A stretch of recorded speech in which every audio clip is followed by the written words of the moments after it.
فیصل عباسی آپ کی خدمت میں سلام پیش کرتا ہے، اس امید، یقین اور دعا کے ساتھ کہ آپ جہاں کہیں بھی سن رہے ہیں بالکل ٹھیک ہیں، خیر و خیریت سے ہیں اور اللہ رب العزت کی خصوصی رحمتیں آپ پر سایہ کیے ہوئے ہیں۔ ویلاگ کے آغاز میں ایک ہی بات کہ زندگی میں برے اور بھلے دن آتے رہتے ہیں۔ اگر کسی کی زندگی میں دن سخت ہیں، مشکل ہیں، تو صبر سے کام لیجئے اور دعا کرتے رہیے۔ دن پھر جاتے ہیں۔ دنوں کی اچھی بات یہی ہے کہ یہ ہمیشہ ایک سے نہیں رہتے ہیں۔ آپ نے 8 فروری کا دن بھی دیکھا اور 8 فروری کے بعد بہت سے لوگوں کے دن پھرے ہیں اور پاکستان کے عوام نے اپنا حق رائے دہی استعمال کیا اور پاکستان کی سیاسی جماعتوں کو مینڈیٹ ملا ہے۔ میں اس پر ضرور بات کروں گا کہ جو مینڈیٹ پاکستان کے عوام نے دیا ہے وہ لیڈنگ مینڈیٹ کس جماعت کے پاس ہے اور کس کا حق بنتا ہے کہ وہ حکومت بنائے۔ لیکن اس سے پہلے میں یہ بات بھی ضرور کرنا چاہوں گا کہ اس وقت جو پاکستان کے حالات ہیں اس میں ہم الیکشن سے پہلے پاکستان تحریک انصاف سے متعلق جو تجزیے، تبصرے اور اندازے لگا رہے تھے وہ 100% غلط ثابت ہوئے ہیں، اور پاکستان تحریک انصاف کے ووٹر نے اس بات کو ثابت کیا ہے کہ پاکستان کے عوام ہی اصل طاقت کا سرچشمہ ہیں، اور جس طرح وہ نکلے ہیں اور انہوں نے اپنی پارٹی کو کے پی کے میں واضح اکثریت دی ہے، نہ صرف کے پی کے میں بلکہ پنجاب میں بھی انہوں نے بڑی حد تک ٹف ٹائم دیا ہے اور اپنی بڑی تعداد میں امیدواروں کو کامیاب کروایا ہے۔ اس کامیابی پر پاکستان تحریک انصاف کا ووٹر مبارکباد کا مستحق ہے، ان کی جو قیادت ہے وہ بھی مبارکباد کی مستحق ہے، اور یہ الیکشن اس بات کی عکاسی کرتے ہیں کہ پاکستان کے اندر سیاست بدل چکی ہے، بدل نہیں رہی بلکہ بدل چکی ہے۔ آج کی 2 بڑی اہم ڈیولپمنٹس ہیں۔ جہانگیر ترین جو استحکام پاکستان پارٹی کے چیئرمین تھے، انہوں نے استحکام پاکستان پارٹی کی چیئرمین شپ سے بھی استعفیٰ دے دیا ہے، اور ساتھ ہی ساتھ انہوں نے سیاست سے بھی خود کو خیر بات کہہ دیا ہے، سیاست سے بھی خود کو علیحدہ کر دیا ہے۔ یہ بڑی امپورٹنٹ بات ہے۔ جہانگیر ترین کون ہیں؟ جہانگیر ترین کا کنٹریبیوشن کیا ہے؟ پاکستان تحریک انصاف کے ساتھ ان کی محبت کیا تھی؟ پاکستان تحریک انصاف کے ساتھ ان کے اختلافات کیا تھے؟ بانی پی ٹی آئی کے ساتھ ان کے معاملات کیا تھے؟ میں اس پر بھی بات کروں گا، لیکن ایک اور استعفیٰ بھی بڑا امپورٹنٹ ہے۔ جس جماعت سے متعلق کہا جاتا ہے کہ پاکستان میں اگر کوئی حقیقی جمہوری جماعت ہے تو وہ جماعت اسلامی ہے۔ جماعت اسلامی کی اب کی بار جو کارکردگی رہی ہے الیکشنز میں وہ انتہائی مایوس کن رہی ہے، اور ہم یہ دیکھ رہے ہیں کہ پچھلے 10-15 سالوں میں پارلیمانی سیاست کو لے کر جماعت اسلامی دن بدن زوال کا شکار تھی، اور اپنی کارکردگی تسلی بخش نہ ہونے پہ، بہترین نہ ہونے پہ، اچھی نہ ہونے پہ جماعت اسلامی کی امیر سراج الحق نے بھی استعفیٰ دے دیا ہے۔ پاکستان کے اندر یہ جو روایات ہیں، روایت جو جنم لے رہی ہے کہ اگر آپ پرفارم نہیں کر سکے تو آپ اپنا عہدہ چھوڑ دیں، میں سمجھتا ہوں کہ یہ پاکستان کے سیاست میں ایک مثبت روش ہے، ایک مثبت رجحان ہے، اس کی ہمیں حوصلہ افزائی کرنی چاہیے۔ سب سے پہلے اس الیکشن میں جو استعفیٰ دیا تھا وہ امیر حیدر ہوتی نے دیا تھا، جب مردان میں انہیں پی ٹی آئی کے حمایت یافتہ عاطف خان سے شکست ہوئی تھی، اور انہوں نے اپنی شکست کو تسلیم کیا اور اپنا پارٹی عہدہ بھی چھوڑا اور عاطف خان کو مبارکباد دی۔ لطیف کھوسہ سے ایاز سعد رفیق کو شکست ہوئی، سعد رفیق نے سب سے پہلے لطیف کھوسہ کو مبارکباد دی اور کہا کہ عوام نے ان کو قبول کیا ہے، وہ پارلیمان میں آئیں گے اور مثبت سیاست کریں گے۔ ساتھ ہی ساتھ سمر بلور صاحبہ نے اپنے مخالف کے گھر گئیں، اس کو پھول پیش کیے اور اپنی شکست کو تسلیم کیا۔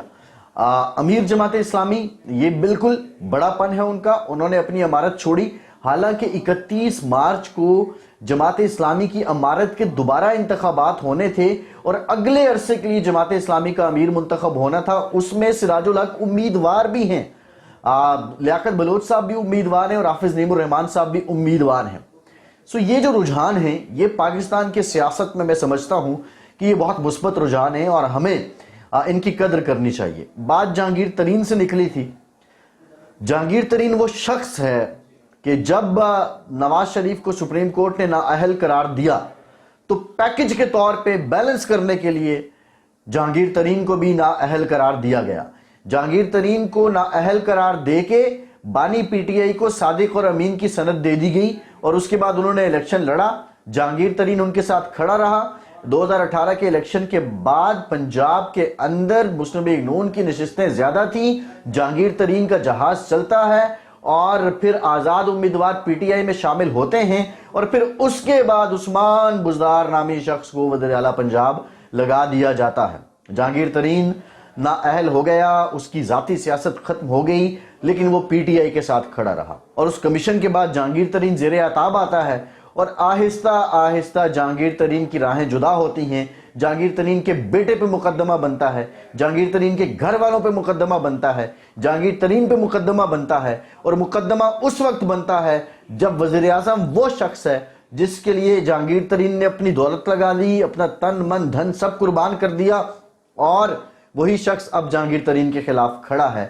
وہ کسی اصول پہ نہیں تھا، وہ چند لوگوں کے برگلانے پہ تھا، اور ایک اثاثہ جو پی ٹی آئی کا تھا وہ علیحدہ ہو گیا۔ جہانگیر ترین کا ایک گروپ پاکستان کی سیاست میں جو پی ٹی آئی کے ایم پی ایس پہ مبنی تھا، اس کا ہمیشہ اثر رہا، اور پھر کرتے کرتے جہانگیر ترین جو ہیں وہ ایک کی پلیئر کے طور پہ سامنے جو پہلے آئے تھے اس کے بعد بھی وہ رہے۔ استحکامی پاکستان پارٹی بنتی ہے، اس کے سربراہ بن جاتے ہیں، لیکن اب کی بار ملتان سے، لودھرا سے جہانگیر ترین کو شکست ہوتی ہے، اور عامر ڈوگر نے 1 لاکھ کی لیڈ سے شکست دی ہے۔ آج جہانگیر ترین نے خود کو سیاست سے علیحدہ کر لیا۔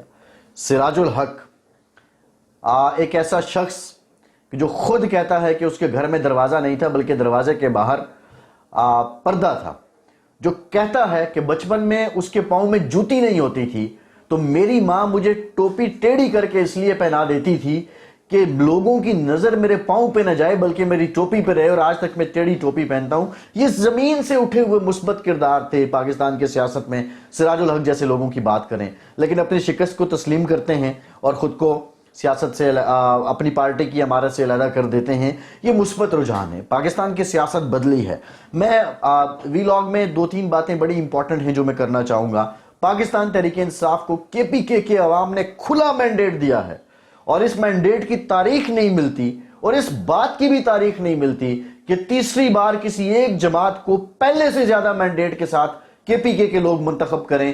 کے پی کے کی یہ روایت تھی 2013 سے پہلے تک کہ وہ ایک باری دیتے تھے، دوسری باری نہیں دیتے تھے۔ وفاق کے اندر جو انڈیپینڈنٹ ہیں، پی ٹی آئی کے حمایت یافتہ، ان کی تعداد 92 ہے، اور جو اس وقت آزاد امیدوار شامل ہو چکے ہیں مسلم لیگ نون میں، ان کو ملا کے مسلم لیگ نون کے پاس نشستیں ہیں 79۔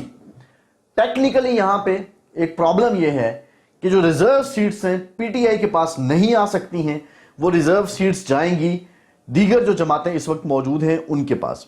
حقیقت یہ بھی ہے کہ وسیم قادر جو پی ٹی آئی بیکڈ تھے وہ آ چکے ہیں، چند اور لوگ جو پی ٹی آئی بیکڈ ہیں وہ مسلم لیگ نون میں آ رہے ہیں۔ پاکستان کی سیاسی جماعتوں کو بیٹھنا ہوگا۔ پاکستان معاشی بحران میں ہے، پاکستان سیاسی بحران میں ہے، پاکستان کو سیکیورٹی چیلنجز ہیں، پاکستان کے لوگوں کو، عام لوگوں کو نان نفقے کا مسئلہ ہے، پاکستان میں گورننس کا مسئلہ ہے، پاکستان مسائل کا ایک انبار ہے، پہاڑ ہے۔ یہاں پر اگر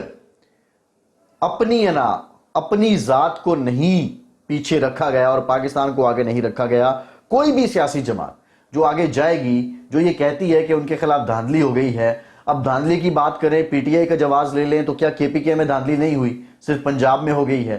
جس طرح مسلم لیگ نون بات کرتی ہے، دھاندلی کے وہ جواز دیتی ہے یا پیپلز پارٹی کرتی ہے، میں سمجھتا ہوں کہ 15 دن میں حتمی نتائج دینے ہیں۔ الیکشن کمیشن نے الیکشن ٹریبیونل کے لیے خط لکھ دیا گیا ہے، ٹریبیونل بن جائیں گے، آپ وہاں پہ جائیے، ایک پروسیس ہے، فیصلہ ہو جائے گا، یہ عدالتیں انصاف دیتی رہی ہیں، دیتی رہیں گی، اور اس کے بعد اپنا کیس وہاں لڑیں۔ یہاں پہ فارم 45 اور 47 بنیاد بنا کے کوئی سندھ ہائی کورٹ گیا، کوئی پشاور گیا، کوئی لاہور گیا، کوئی کوئٹہ گیا، یہ جو حالات ہیں وہ مستحکم اور بہتر حکومت بنانے میں بہت زیادہ مسائل کھڑے کر رہے ہیں۔